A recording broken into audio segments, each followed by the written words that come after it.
Magkakasamang bibida sa isang bagong pelikula ang kapamilya stars na sina Jody Santa Maria, Loisa Andalio at Jane Oinesa, kasama ang kapuso actress na si Sanya Lopez sa upcoming film na Midnight Girls. Agad itong umani ng atensyon mula sa mga netizen dahil sa kakaibang kombinasyon ng mga artistang mula sa magkaibang network. Ang pelikula ay idederehe ng award-winning director na si Irene Villamor, na kilala sa paglikha ng mga makabuluhang pelikula.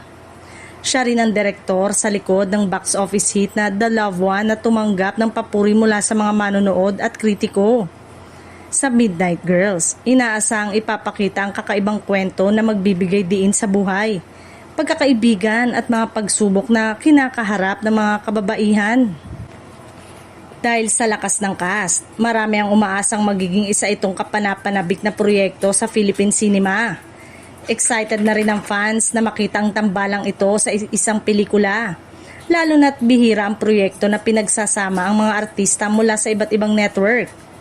Para sa marami, patunay ito na mas nagiging bukas na sa industriya ng showbiz sa mga ganitong collaboration. Bukod sa star-studded cast, inaasahan ding maghahatid ng matinding emosyon at makabuluhang kwento ang pelikula sa ilalim ng direksyon ni Villamor. Kilala ang direktor sa paggawa ng mga pelikulang may lalim at relatable sa mga manonood.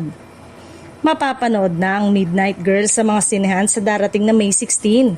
Kaya naman inaasahang dadagsa ang mga fans upang suportahan ang bagong pelikulang ito na pinagsasama ang ilan sa mga mahuhusay na aktres ng kanilang henerasyon.